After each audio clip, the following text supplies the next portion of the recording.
The fluorescent lights in Blake Moretti's executive suite hummed with a frequency that made my temples throb. I'd been staring at the same spreadsheet for 20 minutes, the numbers blurring together as exhaustion pulled at the edges of my consciousness.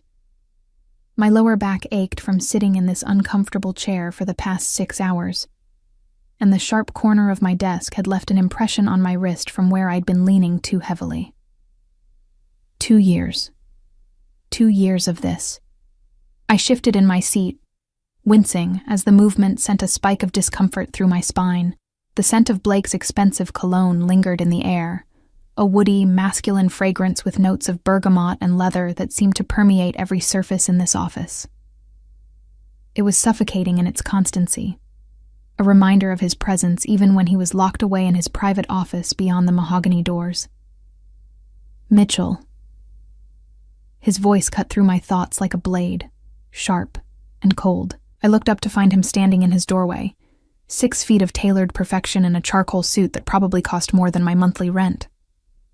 Blake Moretti was the kind of handsome that made people stop and stare, all sharp angles and dangerous edges with dark hair swept back from a face that could have been carved from marble. But it was his eyes that haunted me, steel gray and perpetually filled with something that looked like contempt whenever they landed on me. "Yes, Mr. Moretti?" I kept my voice professional, neutral, even though my pulse quickened the way it always did when he addressed me directly. "The Santoro contracts. Where are they?" I gestured to the stack of folders on the corner of my desk. "Right here. I finished reviewing them an hour ago. Everything's in order." He crossed the room with that predatory grace he possessed, each step deliberate and controlled. When he reached my desk, he didn't look at me, just grabbed the folders and flipped through them with barely concealed irritation. His jaw tightened, a muscle ticking beneath the sharp line of his cheekbone. These should have been on my desk by 4. It was currently 4:03 p.m. "I was waiting for the final signature from their legal team," I explained, keeping my tone even despite the frustration building in my chest. It came through at 3:58. His eyes finally met mine, cold and assessing. "I don't pay you to make excuses, Mitchell. I pay you to anticipate problems and solve them before they become my concern."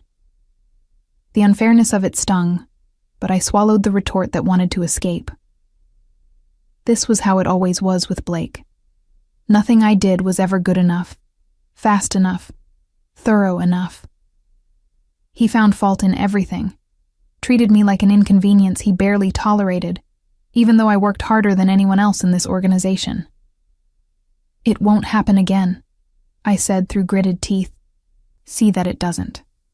He turned away, dismissing me as easily as one might dismiss a servant.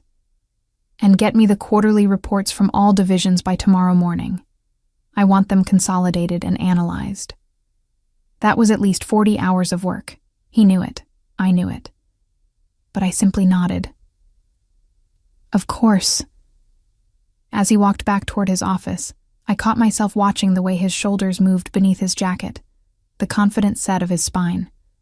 I hated that I noticed these things about him, hated the way my body responded to his proximity despite the cruelty in his words.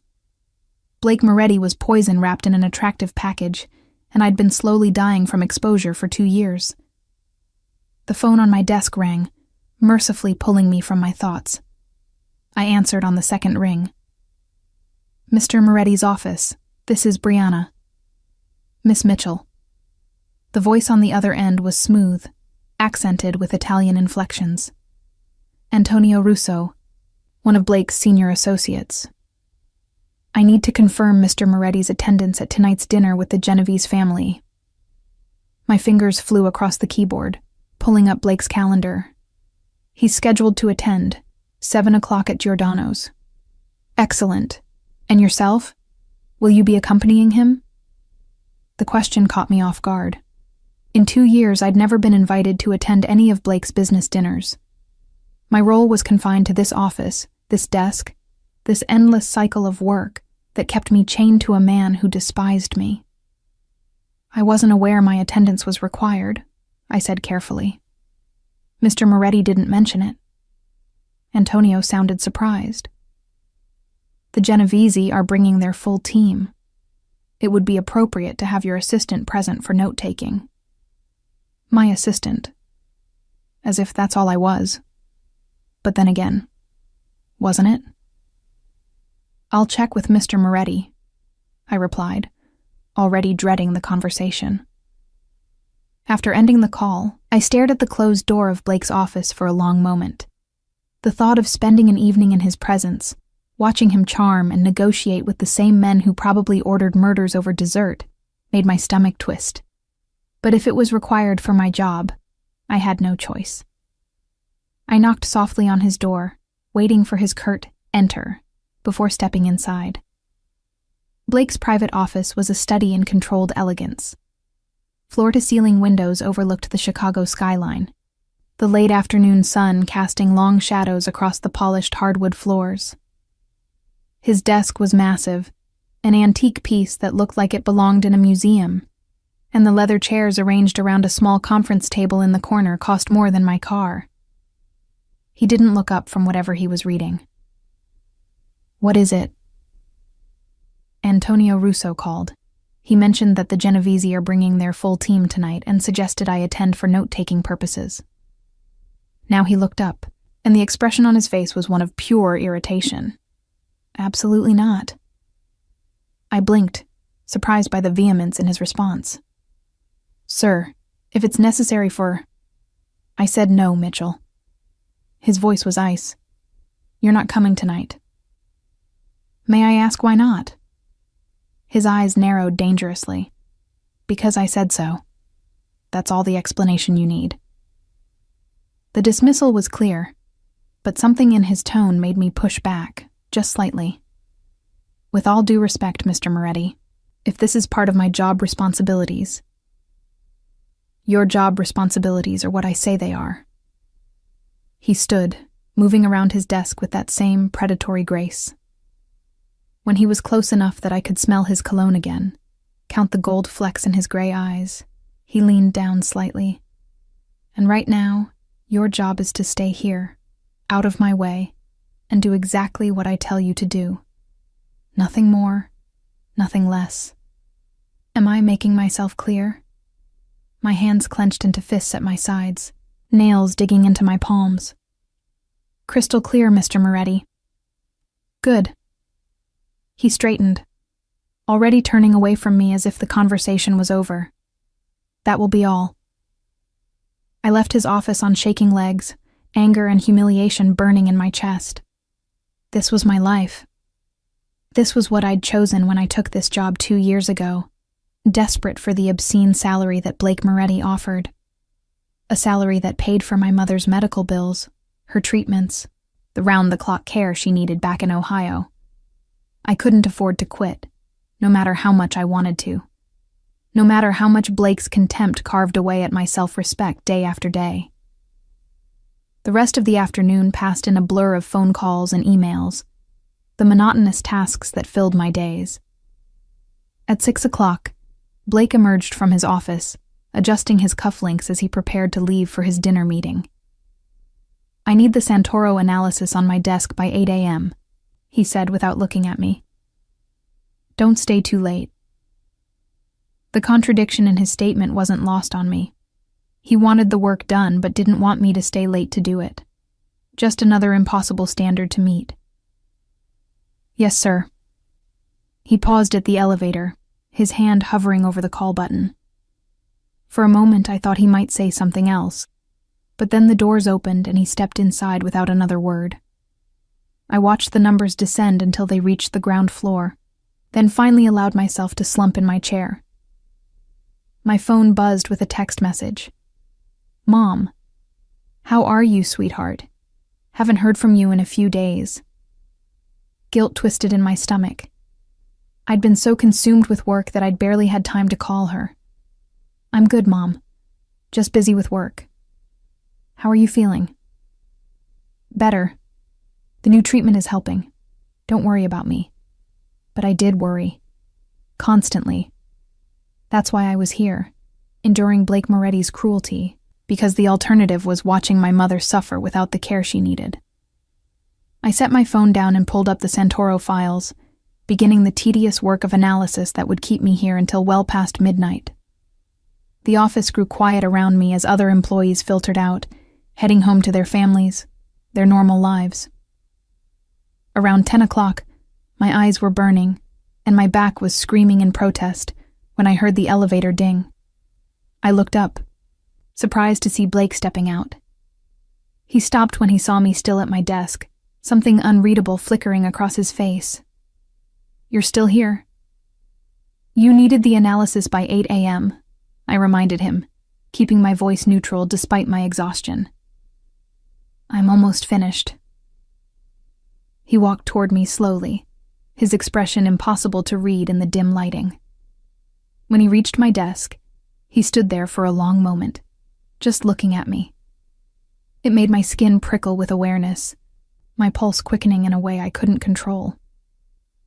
"How long have you been working for me, Mitchell?" he asked suddenly. 2 years. 2 years next month. "And in all that time, have you ever complained? Ever pushed back against anything I've asked of you?" The question confused me. "No, sir." "Why not?" "Because I need this job. Because my mother's life depends on the salary you pay me. Because I have no choice." But I couldn't say any of that. Instead, I simply replied, "Because you're my employer, and I respect the position." Something dark flashed in his eyes. Respect. He said the word like it tasted bitter. "You don't respect me, Mitchell. You tolerate me because you need the paycheck." The accuracy of his statement made me flinch, but I didn't deny it. What would be the point? "Get it done and go home," he said abruptly, turning away. "You look exhausted." "How was your dinner?" I asked before I could stop myself. He paused, glancing back at me with those cold gray eyes. "Fine." "Why do you ask?" "Just making conversation." A muscle in his jaw tightened. "We don't make conversation, Mitchell. We maintain a professional relationship, nothing more." And with that final reminder of exactly where I stood in his world, Blake Moretti walked back to the elevator and disappeared, leaving me alone with my spreadsheets and the crushing weight of another day survived in his orbit. The next morning arrived too quickly, dragging me from restless sleep with the harsh buzz of my alarm. I'd managed maybe 4 hours of actual rest after finishing Blake's analysis at 1 a.m., and my body felt every lost minute as I forced myself through the motions of getting ready. The subway was packed with the usual morning rush, bodies pressed too close together in the artificial warmth of the train car.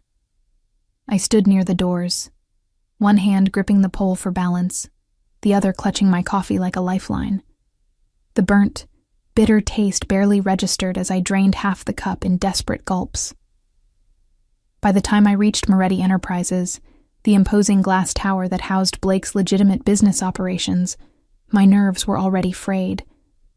The building stood as a monument to his power, 50 stories of steel and ambition that dominated the Chicago skyline.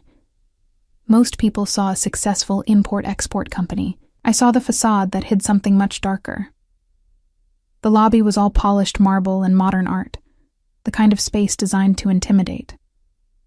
I nodded to the security guard who recognized me after 2 years of these early morning arrivals, then headed straight for the executive elevator that would carry me to the top floor. Blake's office was still dark when I arrived, which meant I'd beaten him here for once. Small victories. I settled into my desk, pulling up the files I'd finished last night, making sure everything was perfect before he arrived to find fault with it. At precisely 7:30, the elevator doors opened, and Blake stepped out. He looked impeccable as always, not a hair out of place, his suit probably costing more than I made in a month. But there was something different about his demeanor this morning, a tightness around his eyes that suggested he'd slept as poorly as I had. "Good morning, Mr. Moretti." I kept my voice professional, neutral. He stopped at my desk, those gray eyes scanning me with an intensity that made my breath catch. "You completed the analysis. It's on your desk, everything you asked for." He nodded once, a curt acknowledgement that was probably the closest thing to praise I'd ever received from him. As he turned toward his office, I noticed the way his hand flexed at his side, as if he wanted to reach for something but stopped himself. The morning proceeded normally, a series of phone calls and meetings that I coordinated with practiced efficiency. I'd learned Blake's rhythms over these 2 years, knew when he wanted his coffee refreshed, when he needed files pulled, when to stay invisible and when to anticipate his needs before he voiced them. It was exhausting, this constant vigilance, but it had become second nature. Around 11, Antonio Russo arrived for a meeting. He was a stocky man in his 50s, with silver-streaked dark hair and a smile that never quite reached his eyes. He nodded politely to me as he passed my desk. "Miss Mitchell, you look lovely today." "Thank you, Mr. Russo." I'd learned early on that acknowledging compliments was safer than deflecting them in this world. He disappeared into Blake's office, and I returned to my work, trying not to think about what they might be discussing. Weapons shipments, territorial disputes, payment collections. The less I knew about the actual operations, the better I slept at night. 30 minutes later, 3 more men arrived. I recognized 2 of them from previous meetings. Marco De Luca and Vincent Genovese, both senior figures in the Chicago organization. The third man was unfamiliar, younger than the others, with slicked-back hair and an expensive watch that caught the light as he moved. "Mr. Moretti is expecting you," I said, gesturing toward his office. "Go right in." The unfamiliar man paused at my desk, his eyes traveling over me in a way that made my skin crawl. "I don't think we've met. I'm Dante Genovese, Vincent's nephew." I forced a polite smile. "Brianna Mitchell, Mr. Moretti's executive assistant." "Executive assistant." His smile widened, revealing perfect white teeth. "That's a fancy title for a secretary." "It's what the position entails," I replied evenly, already disliking him. "Well, Brianna Mitchell, maybe we should get coffee sometime. You could tell me all about what working for Blake Moretti entails."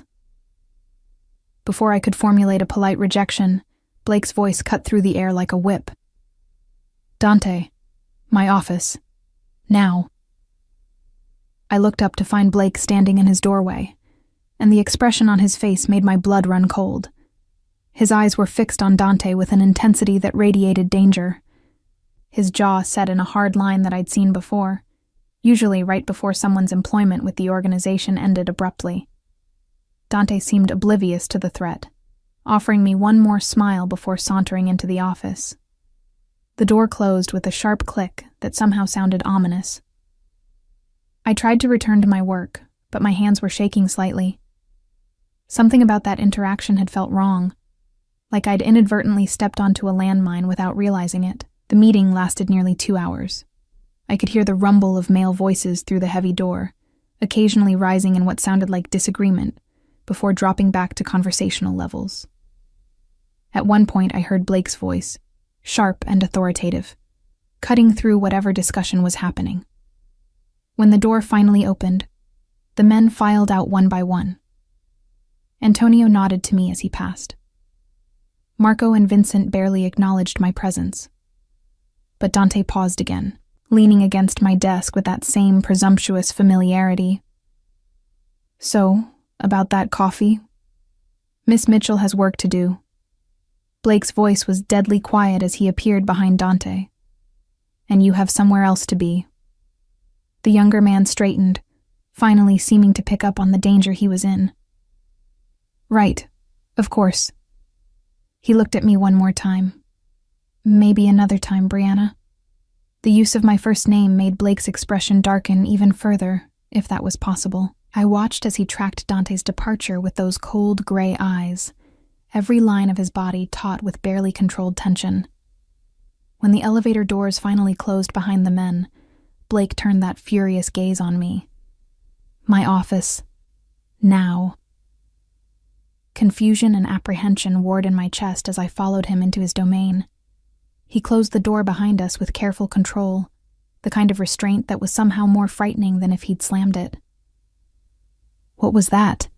he demanded, moving to stand behind his desk, putting the barrier between us. "What was what, sir?" "Dante Genovese, flirting with you, asking you to coffee." I blinked, completely thrown by his focus. "I don't know. He was just being friendly?" "Friendly." Blake's laugh was harsh, devoid of humor. "Men like Dante Genovese are never just friendly, especially not with women who work for me." "I don't understand why this matters," I said carefully. I wasn't encouraging him. I was just being polite. "It matters because you represent this organization when you're sitting at that desk." His hands were flat on the surface, fingers splayed, and I could see the tension in his shoulders. "It matters because the Genovese family needs to understand boundaries." "I'm sorry if I did something wrong." "Don't." He cut me off, his voice sharp. "Don't apologize for something that wasn't your fault." The contradiction confused me. If it wasn't my fault, why was he angry with me? Blake seemed to realize the same thing because he exhaled slowly, some of the tension draining from his posture. When he spoke again, his voice was calmer, more controlled. "Just stay away from Dante Genovese. If he approaches you again, you tell me immediately. Understood?" "Yes, sir." He dismissed me with a wave of his hand, already turning his attention to something on his computer screen. I left his office feeling more confused than ever about Blake Moretti's moods and motivations. The afternoon brought its own challenges: a crisis with a shipment that required frantic phone calls to resolve, a scheduling conflict that needed delicate negotiation, the constant stream of emails and documents that demanded my attention. By 5 o'clock, I was exhausted and ready for the day to end. But Blake was still in his office, still working, which meant I couldn't leave until he did. At 6:30, my stomach growling loud enough to be embarrassing, Blake's door opened. "Mitchell, order dinner. Whatever you want from Giacomo's, put it on the company card." I looked up in surprise. "Dinner, sir." "You haven't eaten, have you?" The observation caught me off guard. No, not since breakfast." "Then order food, and get something for yourself. We'll be here a while longer." "We?" He gave me a look that suggested I was being deliberately obtuse. "Yes, we. I need you to review the contracts that came in this afternoon before I sign them in the morning." So much for an early night. But the unexpected offer of dinner was strange. In 2 years, Blake had never once suggested I order food on the company account, never acknowledged that I might be hungry or tired or human. I called Giacomo's and placed an order for fettuccine carbonara for him, his usual, and risotto for myself.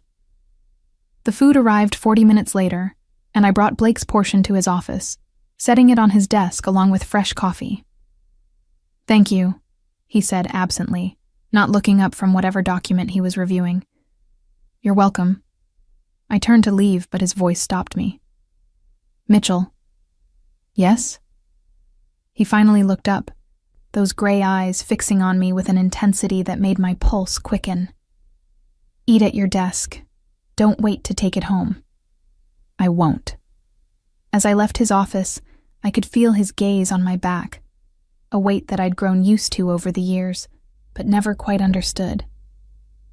Blake Moretti was a puzzle I couldn't solve, a man who treated me with contempt one moment and showed flashes of something almost like concern the next.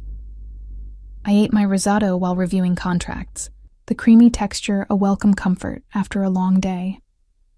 The office was quiet around us, the building empty except for the security staff and whoever else in Blake's organization worked these strange hours. Around 8 o'clock, I finished my review and knocked on Blake's door. "The contracts are ready for your signature." "Bring them in." I entered his office to find him leaning back in his chair, his tie loosened and the top button of his shirt undone. It was the most casual I'd ever seen him, and something about it made him seem more human, less like the cold, controlled figure he usually presented. "Any issues?" he asked as I set the contracts on his desk. "Nothing significant. I flagged a few clauses that might need clarification. but overall they look standard. He picked up the first contract, scanning through it with practiced efficiency. I stood there, waiting, unsure if I was dismissed or expected to remain. "How's your mother?" The question came out of nowhere, shocking me into silence for a moment. She's doing better, actually. The new treatment seems to be helping." Blake nodded, still reading. "That's good. You mentioned she was having trouble with the last round." I stared at him, completely thrown. "I didn't realize you paid attention to things like that." "I pay attention to everything that concerns my employees." He looked up then, his expression unreadable. "Particularly employees who've been with me as long as you have." "Oh." I didn't know what else to say. This was the longest personal conversation we'd ever had, and I had no idea how to navigate it. "You work hard, Mitchell. Harder than anyone else in this building." He set down the contract, his full attention on me now. "I know I'm not easy to work for." Was this an apology? From Blake Moretti? I must have been hallucinating from exhaustion. "I manage," I said carefully. "Yes, you do." Something flickered in his eyes, there and gone before I could identify it. "Why? Why do I manage? Why do you stay?" He leaned forward, elbows on his desk. "You could work anywhere, Brianna. Your skills, your dedication. Any company would be lucky to have you. So why stay here, working for someone who treats you the way I do?" The use of my first name made my breath catch. In 2 years, he'd never called me anything but Mitchell. "The salary," I admitted, because there was no point in lying. "I need it, for my mother's care." He nodded slowly, as if this confirmed something he'd already suspected. "And if money wasn't an issue? If you could work anywhere, would you still choose to be here?" The question felt like a trap, but I answered honestly. "No, probably not. Because I'm a terrible boss. Because you're a complicated one," I corrected, surprising myself with my candor, "and because working for you means being complicit in things I'd rather not think about too closely." Blake's expression darkened, but not with anger, with something that looked almost like regret. "Fair enough." He returned his attention to the contracts, effectively ending the conversation. I stood there for another moment, waiting to see if he had anything else to say, but he'd retreated behind his professional mask again. "That will be all, Mitchell. Go home. Get some rest." I left his office feeling more confused than ever about the enigmatic man I worked for. The man who despised me one moment and showed hints of humanity the next. The next week passed in a strange limbo. Blake's behavior toward me hadn't exactly improved. He was still demanding, still critical, still treated me with that cool professional distance I'd come to expect. But something had shifted.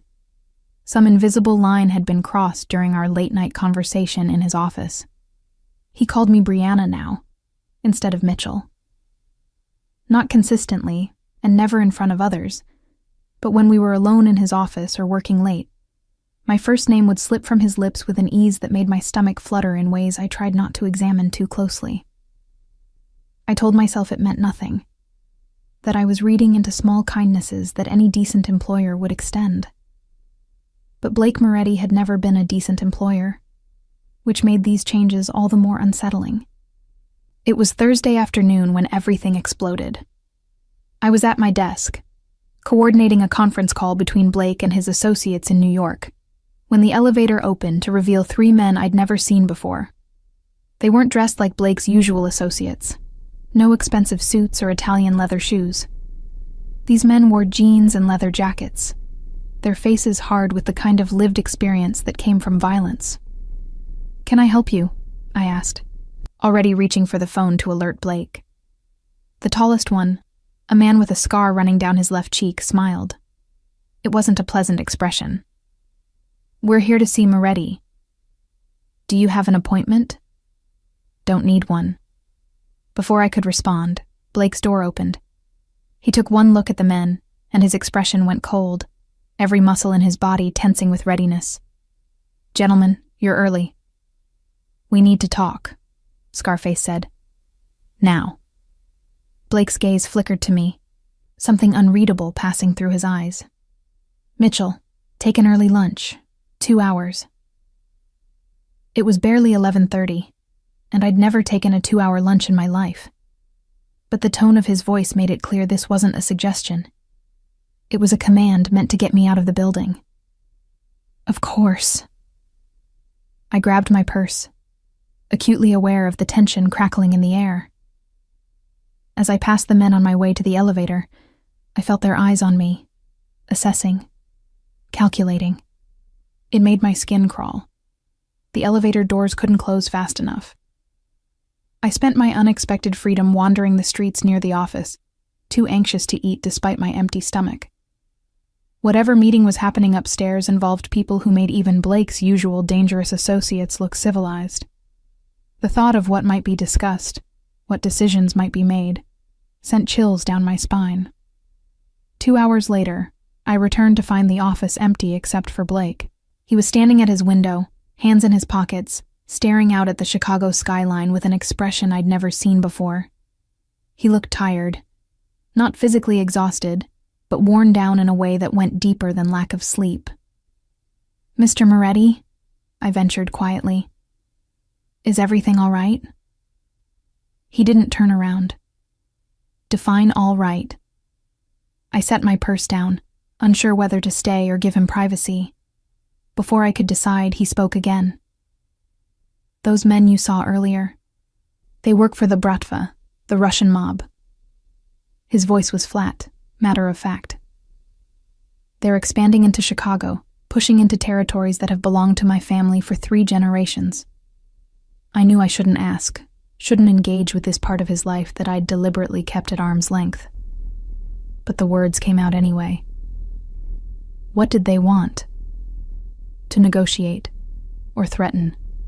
With the Bratva, it's sometimes hard to tell the difference. He turned to face me then, and the look in his eyes made my breath catch. "They're dangerous, Brianna. More dangerous than anyone else operating in this city." The use of my first name, the gravity in his tone, it felt like a warning. "Why are you telling me this?" I asked softly. Blake crossed the room until he was standing directly in front of me, close enough that I could smell his cologne, count the flecks of gold in his gray eyes. "Because you work for me. Because that makes you a target by association. Because I need you to be careful." "Careful how?" "Don't go anywhere alone after dark. Take the company car instead of the subway. If anyone you don't recognize approaches you, you call me immediately. Understood?" My heart was pounding against my ribs. "You're scaring me." "Good." His hand came up, hesitating for just a moment before his fingers brushed a strand of hair away from my face. The touch was so gentle, so at odds with everything I knew about him, that I froze. "You should be scared. This world I live in, it's not safe. It's never been safe. And I've been fooling myself thinking I could keep you separate from it. Blake, don't." He dropped his hand, stepping back as if the contact had burned him. "Don't make this more complicated than it already is." "I don't understand what's happening," I admitted, my voice barely above a whisper. "One day you treat me like I'm disposable. The next you're warning me about Russian mobsters and touching my hair. I don't know which version of you is real." Something raw flashed across his face. "Neither do I." Before I could process that admission, his phone rang. He answered it with a curt, "Moretti," his expression shuddering back into professional coldness. "Yes." "No, tomorrow won't work. Friday, my office. Bring everyone." He ended the call and looked at me with those inscrutable eyes. "I need you to clear my schedule for Friday afternoon, all of it, and I want you to take a half day. But that's not a request, Brianna." The firmness in his tone left no room for argument. "Take the afternoon off. Visit your mother. Do something that reminds you there's a world outside of this office. I wanted to argue, to demand explanations for his erratic behavior and cryptic warnings. But the set of his jaw told me I'd get nowhere. Fine, I conceded. Friday afternoon off. Thank you. He moved past me toward his office, pausing at the door. And Brianna, be careful, please. The please undid something in my chest, because Blake Moretti didn't say please. He gave orders, made demands, expected compliance without question. But he just asked, not commanded, and the vulnerability in that single word shook me more than any threat ever could. That evening, as I rode home in the company car Blake had insisted on sending, complete with a driver who looked more bodyguard than chauffeur, I stared out at the city lights and tried to make sense of everything. My phone buzzed with a text from an unknown number. This is Dante Genovese. Got your number from the company directory. Still interested in that coffee? I deleted the message without responding, remembering Blake's warning to stay away from Vincent's nephew, but the fact that Dante had sought out my personal number sent a chill through me. How many others had access to my information? How exposed was I really in Blake's world? When I finally reached my small apartment in a less fashionable part of town, I locked the door behind me and leaned against it, trying to calm my racing heart. The contrast between my modest studio and Blake's world of luxury and danger had never felt more stark. I called my mother, needing to hear her voice, to ground myself in something real and uncomplicated. Brianna, sweetheart. Her voice was stronger than it had been in months, the new treatment working small miracles. I wasn't expecting to hear from you tonight. Everything okay? Yeah, Mom. Just wanted to check in. How are you feeling? Better every day. The nurses say I might even be able to come home soon if I keep improving. She paused. But what about you? You sound stressed. Just work stuff. Nothing to worry about. That boss of yours still treating you poorly? I thought about Blake's hand in my hair, the concern in his eyes when he'd warned me about the bratva, the way he'd said my name like it was something precious. It's complicated. Men usually are. I could hear the smile in her voice. Just promise me you're taking care of yourself. You work too hard, baby girl. I promise, Mom. I love you. Love you too, sweetheart. After we hung up, I sat in my tiny kitchen, eating leftover takeout and thinking about the past 2 years. I'd sacrificed so much to keep this job, my social life, my peace of mind, my self-respect, all so my mother could have the care she needed. But now something was changing, shifting in ways I didn't fully understand. Blake was changing. Or maybe he was finally showing me who he'd been all along beneath the cruelty. The thought terrified me. Friday arrived too quickly. Blake was tense all morning, his jaw tight and his responses clipped even by his usual standards. He barely looked at me as he went through his schedule, confirming appointments and making last-minute changes. Remember, he said as noon approached. Half day. I want you out of here by 12:30. I remember. I hesitated, then asked the question that had been bothering me since his warning. Blake, are you in danger? He finally met my eyes, and what I saw there made my heart clench. Always. But I can handle it. That's not reassuring. A ghost of a smile touched his lips. It wasn't meant to be. Go, Brianna. Get out of here while you can. The phrasing felt ominous, but I gathered my things and left, looking back only once to find Blake standing at his window again, a solitary figure silhouetted against the Chicago skyline. I spent the afternoon at a coffee shop, unable to shake the feeling that something significant was about to happen. I tried to read, tried to lose myself in the normalcy of afternoon caffeine and people watching, but my mind kept returning to Blake's office, to whatever meeting was happening without me there. At 4 o'clock, my phone rang. Blake. Are you home? His voice was tight, controlled. No, I'm at a coffee shop near. Give me the address, now. The urgency in his tone made my hands shake as I rattled off the location. What's wrong? Stay there. Don't move. I'm sending a car. Blake, you're scaring me again. The Bratva knows about you. Each word was clipped, precise. They know you work for me. They know where you live. They know everything. You're not safe at your apartment. Ice flooded my veins. What are you saying? I'm saying that as of right now, you're under my protection whether you want it or not. The car will be there in 5 minutes. Get in it. Don't argue, don't ask questions. Just get in the car and let Dominic bring you to my estate. Your estate? Blake, I can't just... Yes, you can. You will. His voice softened marginally. Please, Brianna. Trust me on this. Let me keep you safe. The line went dead before I could respond. True to his word, a black SUV pulled up exactly 5 minutes later. The driver, Dominic, presumably, was built like a tank, with a face that suggested he'd seen and done things most people couldn't imagine. He opened the back door without a word. Mr. Moretti is expecting you, ma'am. I climbed in with shaking hands, my coffee abandoned on the table inside. As the SUV pulled away from the curb, I watched my normal life recede in the side mirror, wondering if I'd ever get it back. The drive took us north, out of the city, and into an area where the houses grew farther apart and the properties sprawled across acres instead of lots.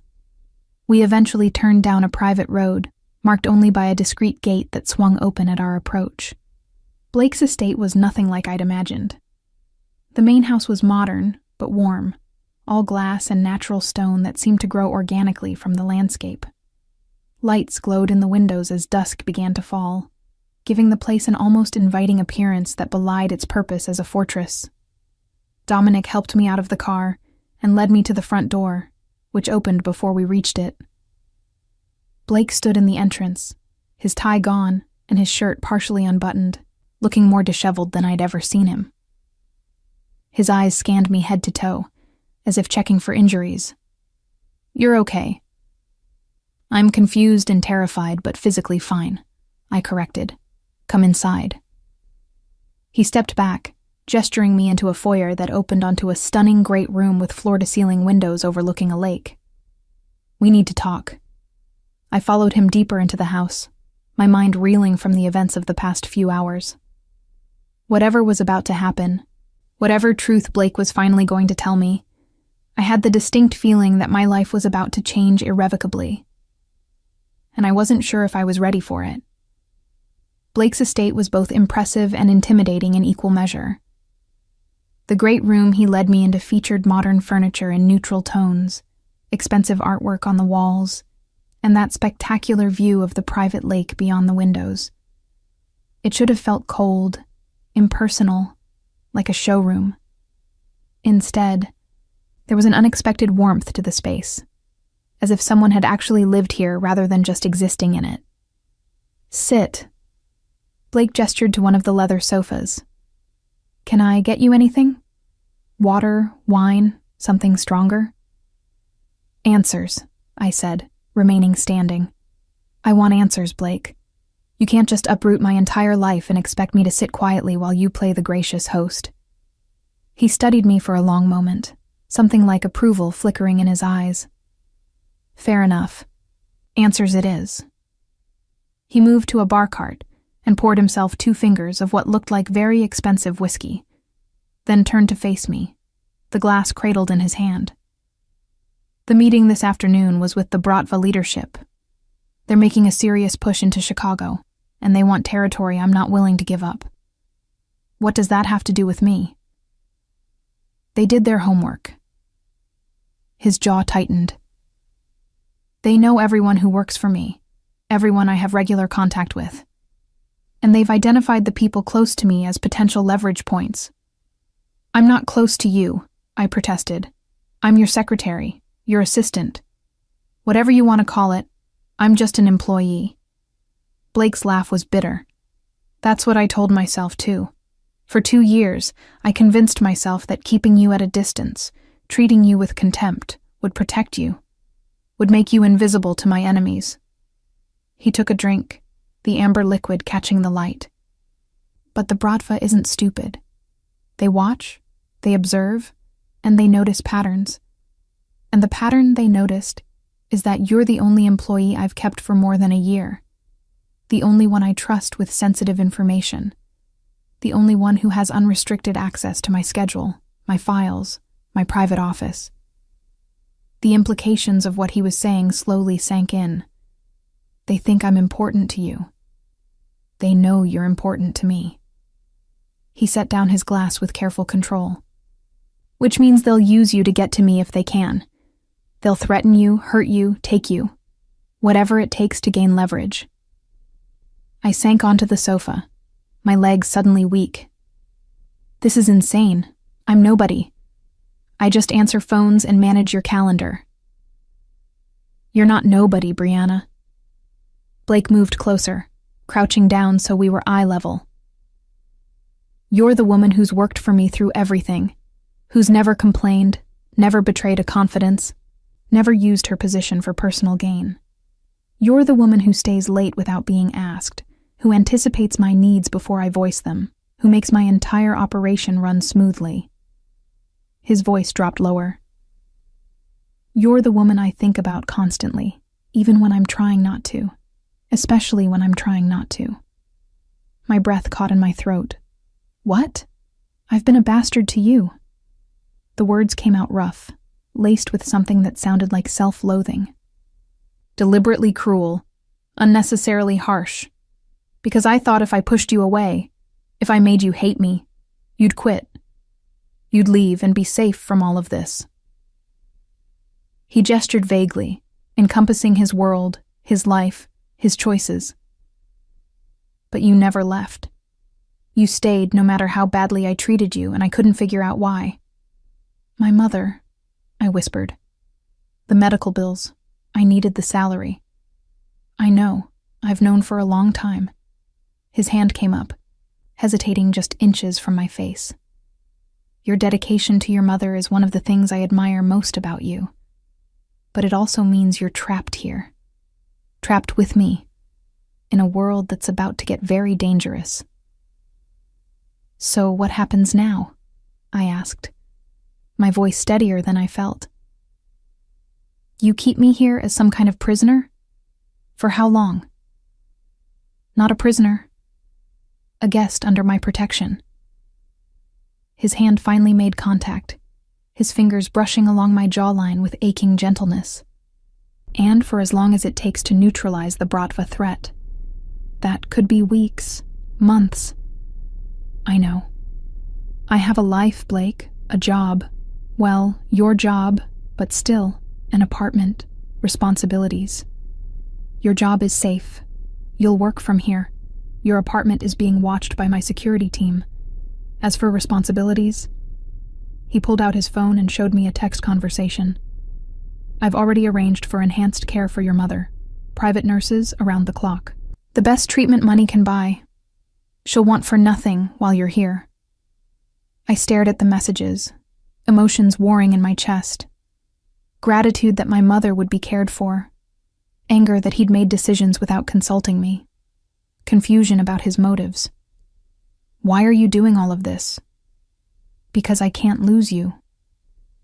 The admission came out stark, raw. I can't watch another person I care about get hurt because of my choices. Another person? I picked up on the phrasing. Who did you lose before? Pain flashed across his face, there and gone so quickly I almost missed it. My sister. 5 years ago. The Calabresi family took her to get to me, by the time I found her. He stopped, swallowing hard. I was too late. I swore I'd never let that happen again.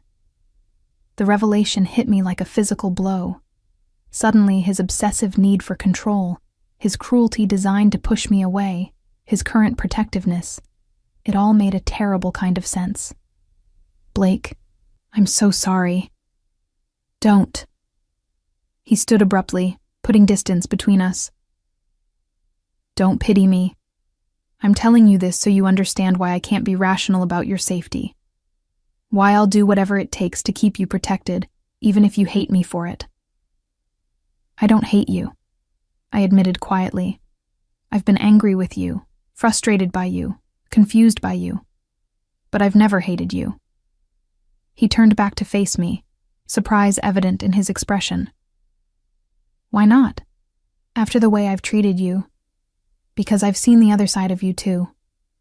I stood, closing some of the distance between us. The side that makes sure I eat when I'm working late. That remembered my mother's name and asked about her treatment. That called me Brianna instead of Mitchell when no one else was around. That side of you. That's the real Blake Moretti, isn't it? Not the cold, cruel boss you pretend to be. I don't know what's real anymore, he confessed. I've been playing a part for so long, I'm not sure where the mask ends and the man begins. Then maybe it's time to figure it out. We stood there in the fading daylight, two people caught in a situation neither of us had chosen, connected by threads we didn't fully understand. The air between us felt charged, heavy with things unsaid. I should show you to your room, Blake said finally, breaking the moment. You'll need to get settled. Dinner's at 7 if you're hungry. Blake? Please, Brianna, let's just take this one step at a time. I nodded, recognizing that we both needed space to process everything that had happened. He led me through the house, pointing out rooms as we passed, a library filled with books, a media room with a massive screen, a gym that looked better equipped than most professional facilities. My room was on the second floor, with its own ensuite bathroom and a balcony overlooking the lake. It was easily 3 times the size of my entire apartment, decorated in soft blues and grays that somehow felt both luxurious and calming. There are clothes in the closet, Blake said from the doorway. I had them brought in this afternoon. If you need anything else, just ask. My room is at the end of the hall, and there's staff throughout the house if you need assistance. How did you know my size? I asked, moving to the closet to find it full of beautiful clothes, all in styles that suited me perfectly. I pay attention, was all he said. After he left, I explored my new temporary home, trying to wrap my mind around the surreal turn my life had taken. Less than 12 hours ago, I'd been sitting at my desk, coordinating Blake's schedule and fielding phone calls. Now I was standing in a bedroom that belonged in a magazine spread, wearing borrowed clothes, under the protection of a man I'd thought I knew but was realizing I'd barely understood at all. I showered in the enormous bathroom, washing away the stress of the day under water pressure that felt like heaven. When I emerged, wrapped in the softest towel I'd ever touched, I found a note had been slipped under my door. Dinner on the terrace at 7. Casual attire. B. I dressed in a simple sundress from the closet, which fit perfectly, of course, and made my way downstairs. The house was quiet, but I could hear voices coming from somewhere deeper in the building.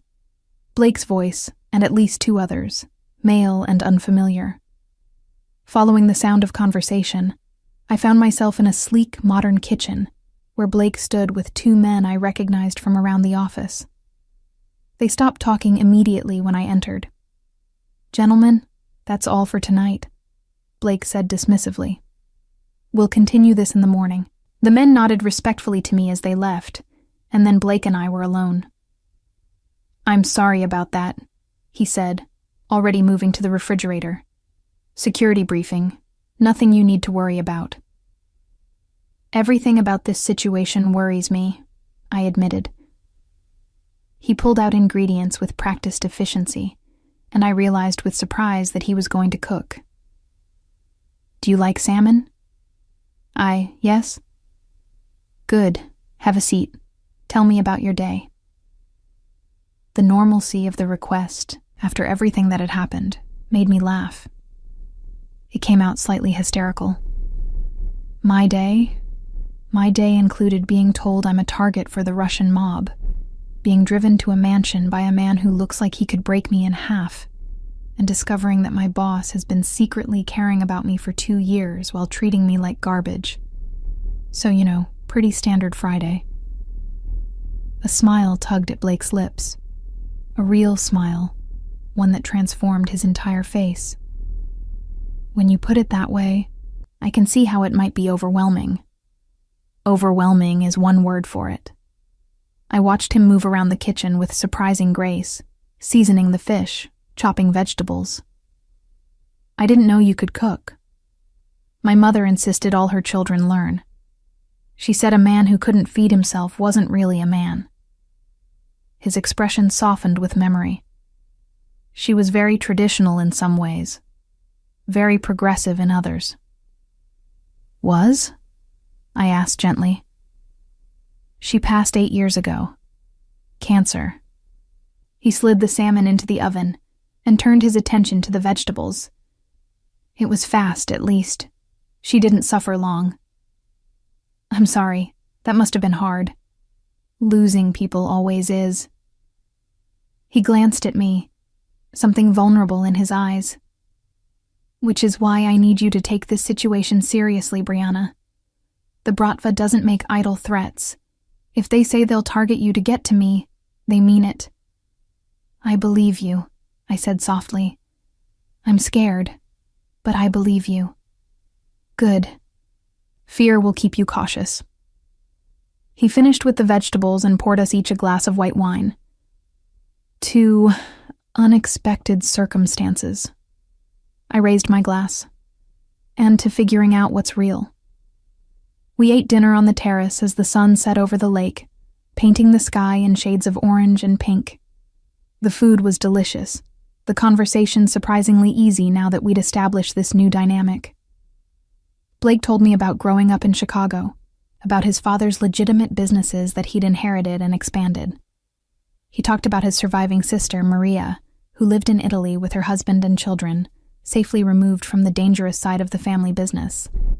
And I told him about my childhood in Ohio, about my father who'd left when I was 10, about working my way through college before my mother's diagnosis had derailed my plans for graduate school.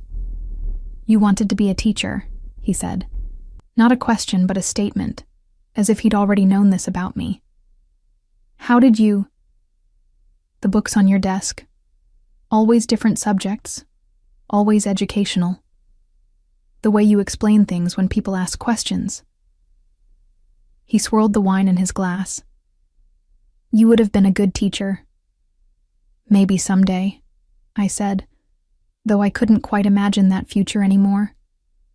As the evening wore on and the wine loosened our tongues, the conversation shifted to more personal territory. Blake asked about my relationships, my life outside of work. I admitted there wasn't much to tell. Working for him had consumed most of my time and energy. No boyfriend? He asked, his tone casual but his eyes intense. No one serious. A few dates here and there, but nothing that went anywhere.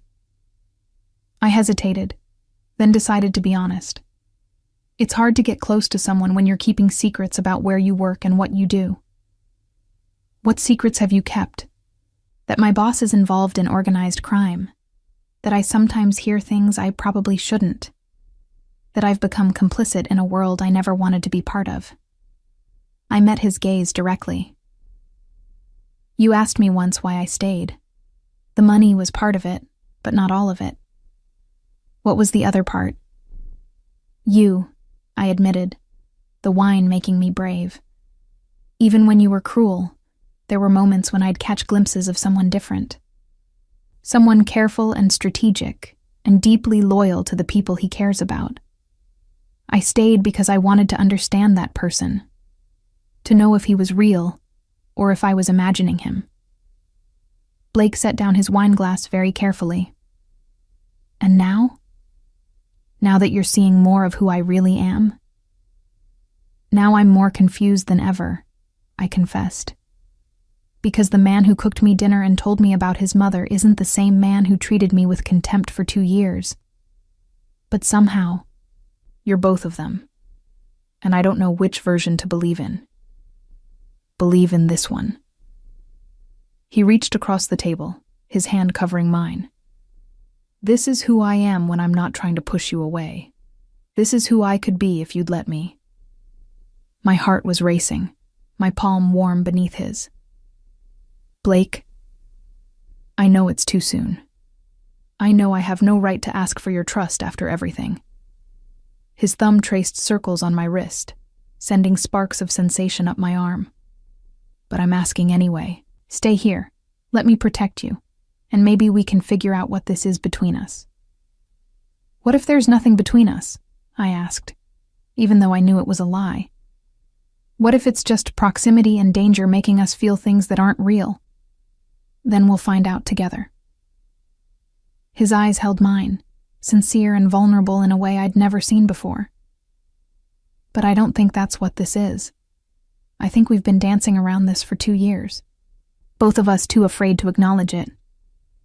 I wanted to pull away, to protect myself from the inevitable heartbreak of falling for someone who lived in a world of violence and danger. But I couldn't make myself move, couldn't break the connection of his hand on mine. I need time, I whispered, to process all of this, to figure out what I want. Take all the time you need. He squeezed my hand gently before releasing it. I'm not going anywhere, and neither for now are you. The implications of that statement, that I was here indefinitely, under his protection and his control, should have terrified me. But as I looked at Blake Moretti in the dying light of day, seeing the carefully hidden vulnerability beneath his dangerous exterior, all I felt was a complicated tangle of fear, desire, and something that might have been hope. I woke to sunlight streaming through unfamiliar windows, momentarily disoriented by the Egyptian cotton sheets and the distant sound of water lapping against a shore. Then memory crashed back. The Bratva threat, Blake's confession, dinner on the terrace where everything between us had shifted irrevocably. My phone showed it was already past 9, later than I'd slept in years. There were several missed calls from a number I didn't recognize, but no voicemails. Probably reporters or telemarketers who'd somehow gotten my personal cell. I showered and dressed in jeans and a soft cashmere sweater from the mysteriously well-stocked closet, then ventured downstairs. The house was quiet, but I could smell coffee and hear the faint clatter of dishes from what I assumed was the kitchen. I found Blake at the counter, wearing casual clothes, dark jeans and a fitted black t-shirt that emphasized the lean muscle of his shoulders and arms. It was jarring to see him like this, so different from the sharply dressed executive I'd worked for. This version of him looked approachable, almost domestic. Good morning. He looked up from his laptop, a genuine smile crossing his face. Coffee. Please. I settled onto one of the bar stools, accepting the mug he poured for me. I'm sorry I slept so late. I didn't mean to. Don't apologize. You needed rest. He slid a plate across the counter. I wasn't sure what you liked, so I made a variety. Pastries from the bakery in town, fruit, some breakfast sandwiches. The spread was impressive, and my stomach growled in response.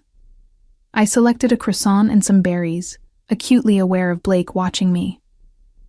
Did you sleep well? He asked. Better than expected, actually. I took a sip of coffee. Perfect, just the way I liked it. Of course, he'd noticed that too. What's the plan for today?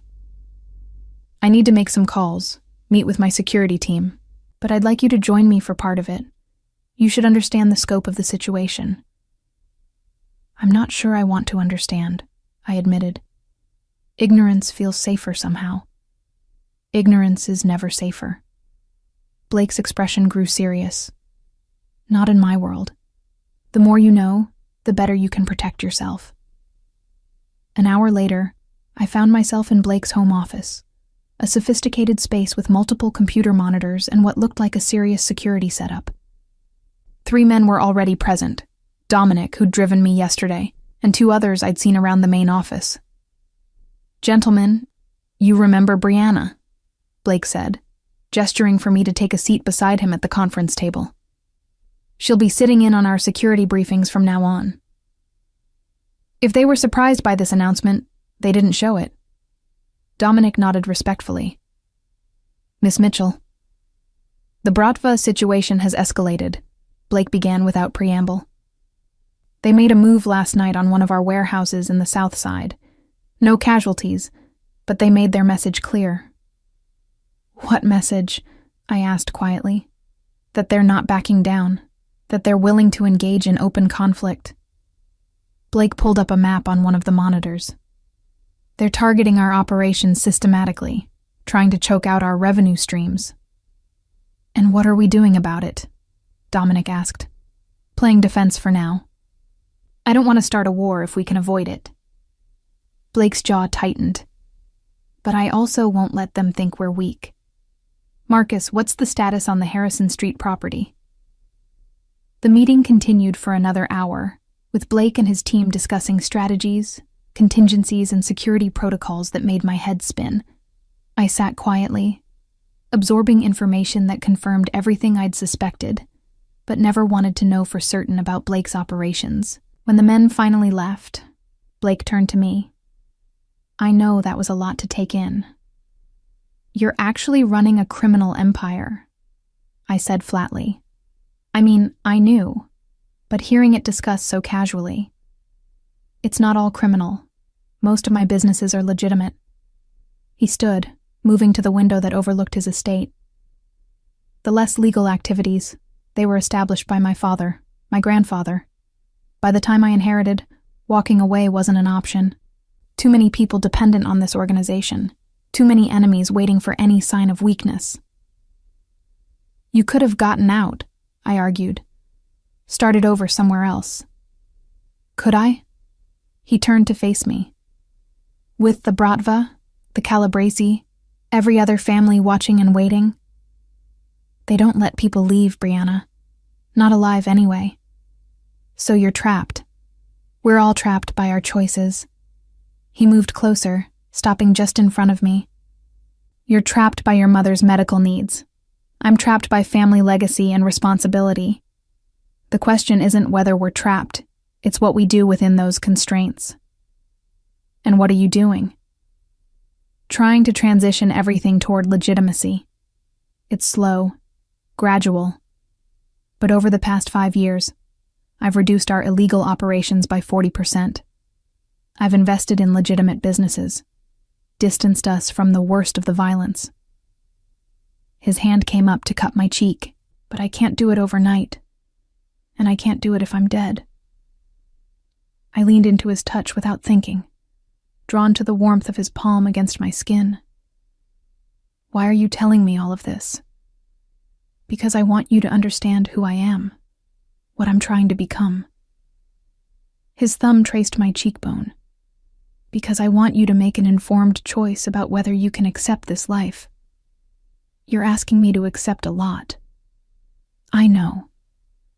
He leaned closer, his forehead nearly touching mine, but I'm also offering you everything I have. Protection, security, a life where you'll never have to worry about money or safety again. Where your mother will have the best care possible. That sounds like you're trying to buy me. I'm trying to give you options you've never had before. His voice was low, intimate. I'm trying to show you that what's between us is real. Not just a product of danger and forced proximity. Blake. Whatever I'd been about to say was cut off by his lips meeting mine.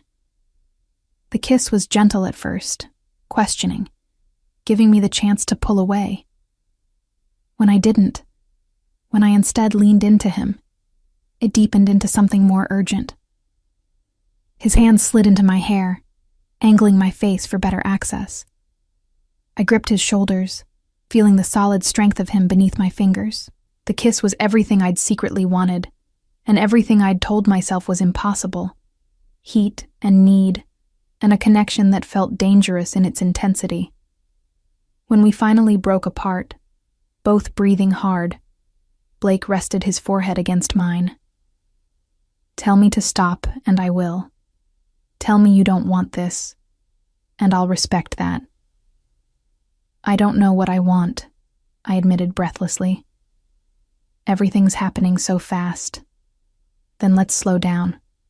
He pressed a soft kiss to my forehead, my temple, my cheek. We have time. We have all the time in the world. But even as he said it, I wondered if it was true. Because in his world, time was a luxury no one could guarantee. The rest of the day passed in a strange domesticity. Blake showed me around the estate, the paths through the surrounding woods, the private beach on the lake, the security measures built discreetly into the property. We had lunch on the terrace again, talking about everything except the situation that had brought us here. It was evening when the first sign of trouble appeared. Blake's phone rang during dinner, and his expression went cold as he listened to whoever was on the other end. When? He stood abruptly. Is he stable? I'm on my way. What happened? I asked as he ended the call. One of my guys was shot. He's in surgery now, but... Blake ran a hand through his hair, the first time I'd seen him visibly shaken. I need to go to the hospital. Dominic will stay here with you. I'm coming with you. Absolutely not. It's too dangerous. I'm coming, I insisted. If this is my life now, if I'm supposed to understand your world, then I need to see all of it, not just the nice parts. He looked like he wanted to argue, but something in my expression must have convinced him. Fine, but you stay close to me at all times. And if I tell you to do something, you do it without question. Understood, I nodded, already grabbing my jacket. The drive to the hospital was tense and silent. Blake made several phone calls in rapid Italian, his voice clipped and commanding. I watched the city pass outside the tinted windows, wondering what I'd just committed myself to by insisting on coming along. The hospital was a private facility on the north side, clearly expensive and exclusive. Blake bypassed the main entrance, leading me through a side door where a woman in scrubs was waiting. Mr. Moretti. He's just out of surgery. The doctor will brief you shortly. We followed her to a private waiting area, where several of Blake's men were already gathered. They straightened when they saw him, their expressions grim. Boss, one of them said. It was the Bratva. They ambushed him outside his apartment. Blake's jaw tightened. How bad? 2 shots, shoulder and abdomen. Doc says he'll survive, but it was close. I watched Blake process this information, saw the cold fury building behind his eyes. This was the other side of him, the dangerous one, the man who commanded an empire through fear and respect. Double security on all our people, he ordered. No one goes anywhere alone. And find out who the shooter was. I want a name by morning. Yes, sir. A doctor appeared, still in surgical scrubs. Mr. Moretti, your associate is stable. The surgery went well. He'll need several weeks of recovery, but he should make a full recovery. Can I see him? Briefly. He's still sedated, but you can go in. Blake turned to me. Wait here. I nodded, watching him disappear through the double doors. Left alone with his men, I felt suddenly conspicuous, out of place in this world of violence and loyalty. You're the secretary, one of them said. It wasn't a question. Executive assistant, I corrected automatically. He's different with you. The man studied me with frank curiosity. Softer. We've never seen him like that before. I didn't know how to respond to that, so I simply nodded. Blake returned 15 minutes later, his expression tight. Let's go. The drive back to the estate was silent. I could feel the tension radiating off him, the barely controlled anger simmering beneath his calm exterior. When we finally reached the house, he went straight to his study without a word. I gave him space for an hour, then knocked softly on the door. Come in. He was sitting in the dark, a glass of whiskey in his hand, staring out at the lake. I crossed the room and sat beside him, not speaking, just being present. This is what my life is, he said finally. Violence, retaliation, constant danger. This is what I'm asking you to accept. I know. Do you? He turned to face me, and in the moonlight filtering through the windows, He looked haunted. Because I'm not sure I can accept it anymore. I'm tired, Brianna. Tired of looking over my shoulder. Tired of putting the people I care about at risk. Tired of living in a world where a good man gets shot just for working for me. I took the glass from his hand and set it aside, then moved closer until I could rest my head against his shoulder. Then maybe it's time to make a change. It's not that simple. Nothing worth doing ever is. We sat in the darkness together, two people trying to find their way through impossible circumstances, connected by something neither of us fully understood, but both of us were beginning to trust. The days that followed established a new rhythm. I worked from Blake's estate, managing his legitimate business affairs, while carefully avoiding questions from colleagues about my sudden relocation. Blake had told the office I was working on a special project that required discretion, which wasn't entirely untrue. My mother's care had indeed been upgraded, just as Blake promised. The reports from her nurses showed steady improvement, and when I video called her, she looked better than she had in months. She asked about my special assignment, and I hated lying to her, but the truth was too complicated to explain. Blake and I fell into an unexpected domesticity. We had breakfast together most mornings, worked from adjacent offices during the day, and spent evenings walking the estate grounds or reading in comfortable silence. There were more kisses, growing more heated each time, but Blake always pulled back before things went too far. "I want you to be sure," he'd say, his control visibly fraying. "I want you to choose this with a clear head, not because you feel trapped or grateful." But with each passing day, my certainty grew. This wasn't Stockholm Syndrome or misplaced gratitude.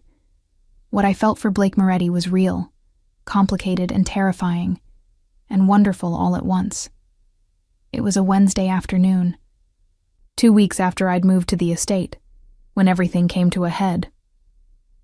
I was in Blake's office, reviewing contracts, when Dominic burst in without knocking. "Boss, we have a problem. The Bratva just hit 3 of our locations simultaneously.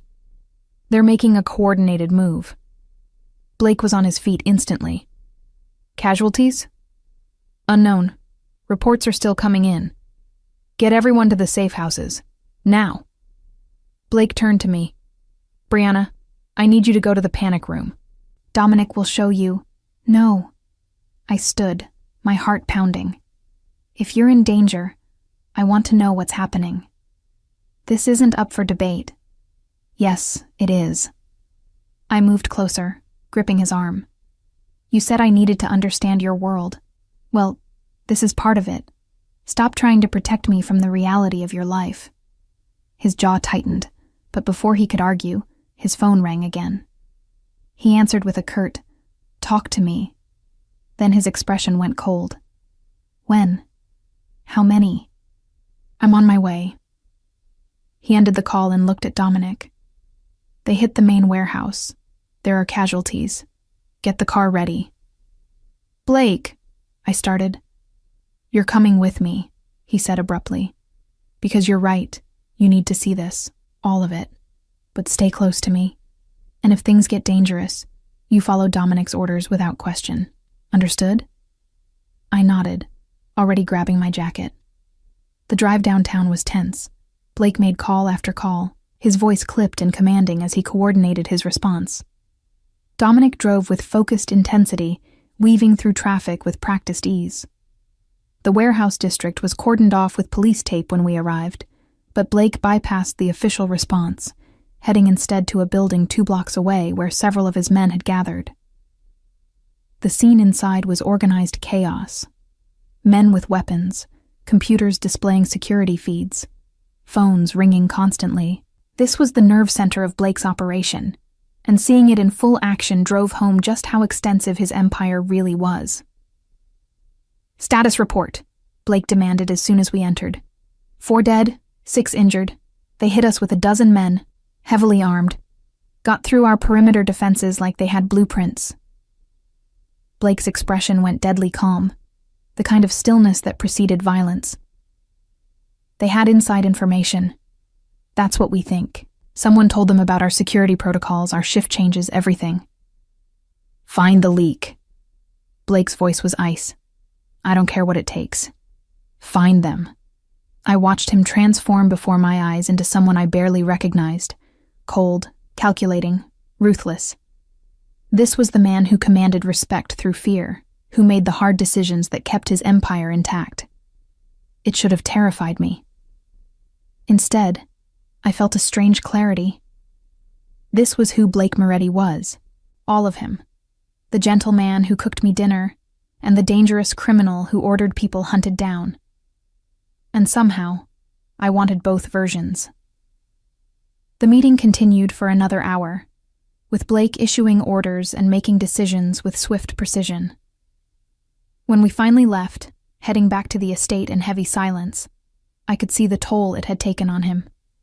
His shoulders were tight, his jaw set, his hands gripping the armrest with white-knuckled intensity.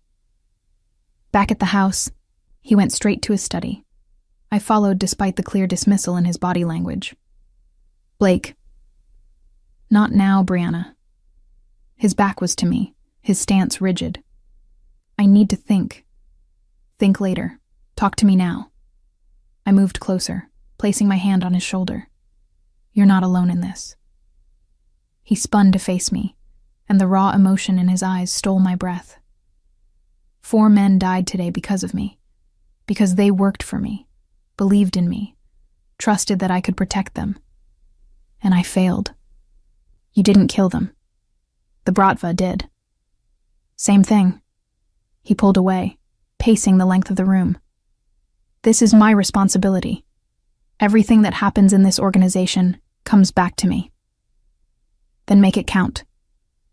I moved into his path, forcing him to stop. Use this anger, this guilt, and turn it into something better. You said you want to transition toward legitimacy. Stop talking about it and do it. It's not that simple.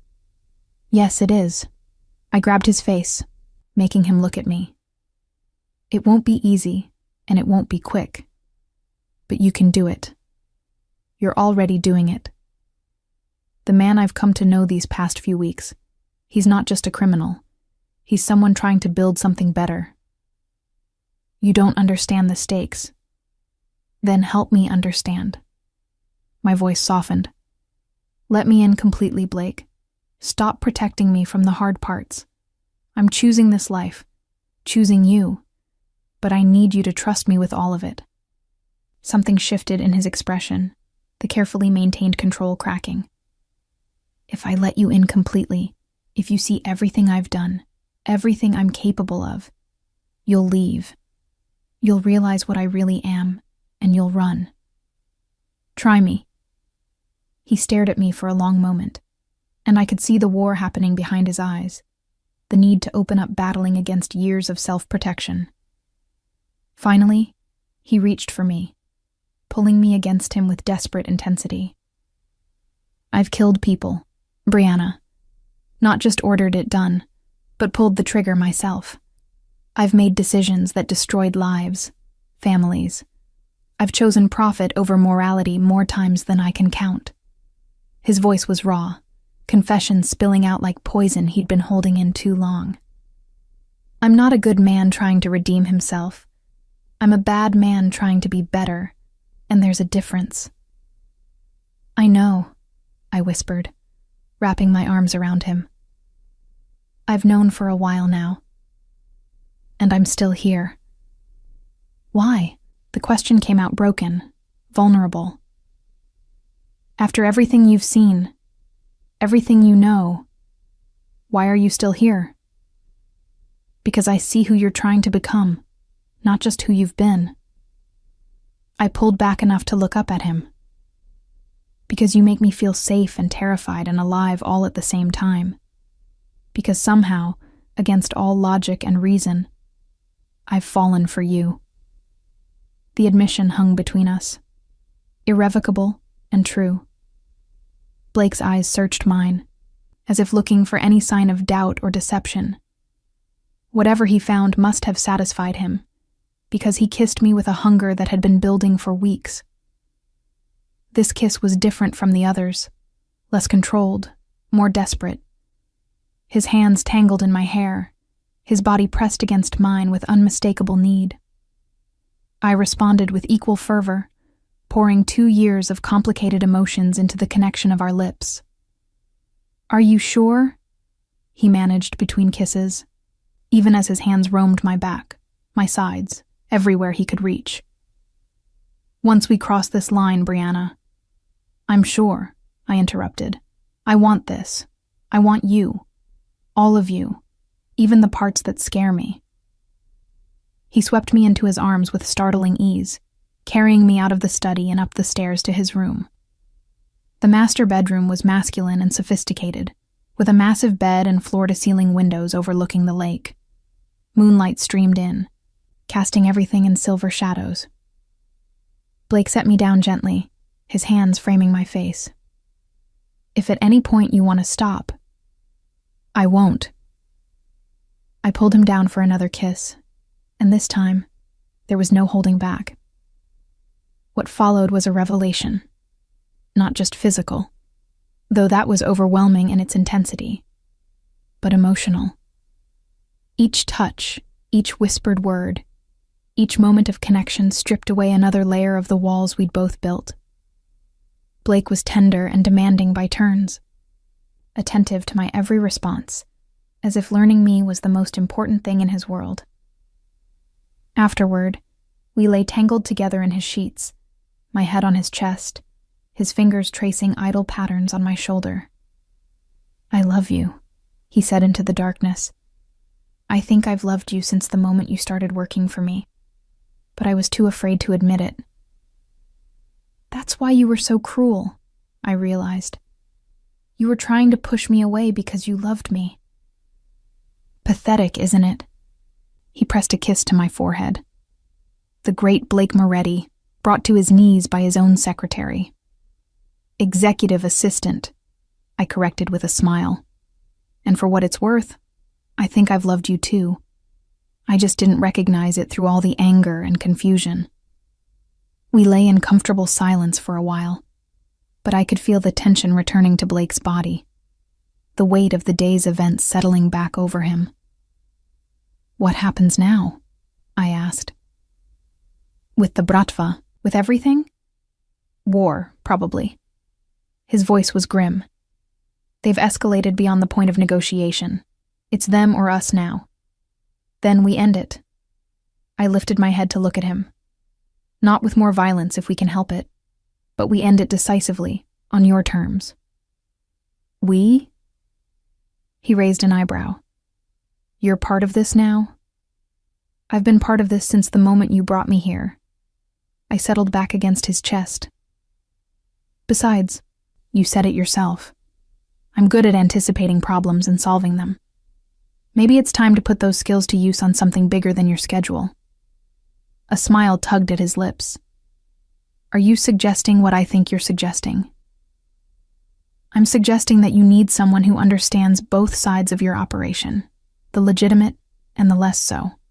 Someone you trust completely. Someone who has a vested interest in keeping you alive."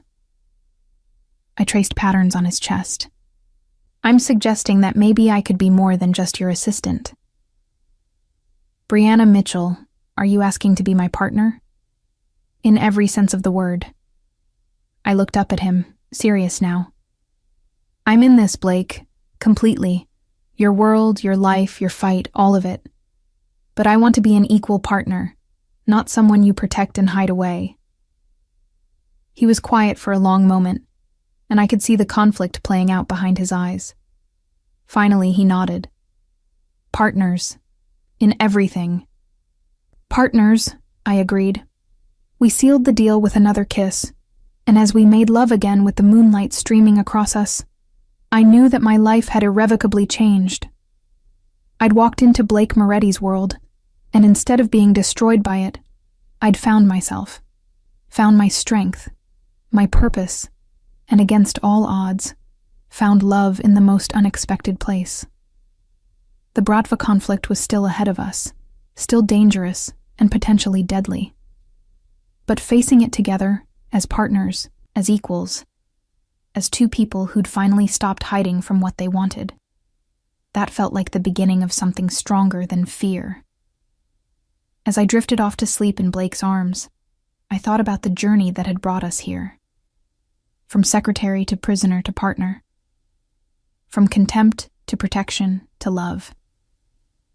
It hadn't been easy, and the road ahead promised to be even harder. But for the first time in 2 years, I wasn't afraid of what came next. Because whatever it was, we'd face it together, and that was enough.